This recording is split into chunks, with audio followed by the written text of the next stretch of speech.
You know, growing up, my parents and teachers taught me that doing cheese was dangerous, but to be honest, I never took them seriously. I started hanging out with some older kids, saw that nothing was happening to them, so I thought it was okay. You know, one night I was actually caught doing cheese whiz, and I wasn't embarrassed that I was doing it. I was more embarrassed that my parents caught me, and that's when I knew I had a problem. Brian is addicted to cheese, a dangerous substance manufactured by fermenting dairy. He has been using since high school and continues to use stronger and stronger strains of cheese.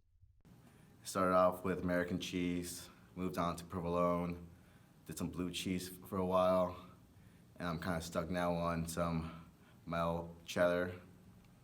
You know, the highs are amazing, but the withdrawals kind of are killer.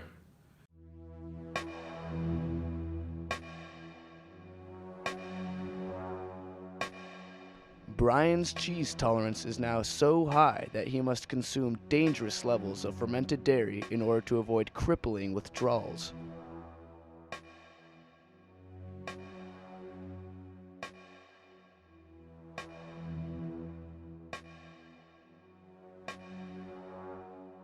So one night, I was shooting up some cheese like usual, but for some reason, this time just went just too far and overdosed.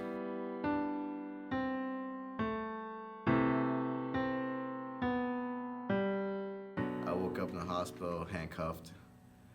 I was charged with possession of 2 ounces of provolone, 3 grams of cheddar, and some leftover shake of Jack.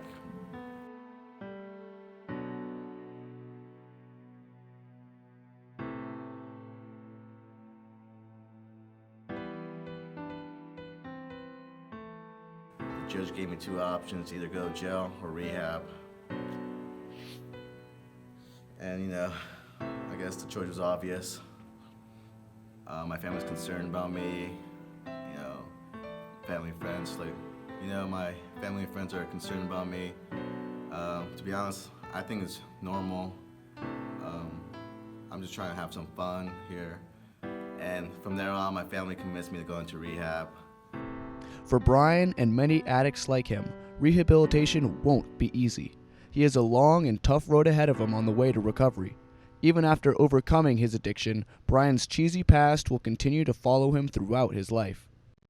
We sat down with a street dealer and heard his perspective on his customers and people who abuse cheese like Brian. His street name, Queso. You know, I see kids like Brian all the time get hooked on cheese. It's sad and sometimes I feel bad about it, but it's not my problem these kids don't know their limits. People told me I should stop selling cheese, but this is my life, my career. There's a high demand for cheese these days, more so than recent years, and the supply is low, so somebody's gonna make that cheddar. Might as well be me. We've reached out to Brian after being released from rehab, and he's agreed to share some of his own experiences. I've been out of rehab for about a month now. I've been sober for 2. I feel pretty great about myself. But when I go out with my friends and I see cheese, I begin to worry that I might just relapse.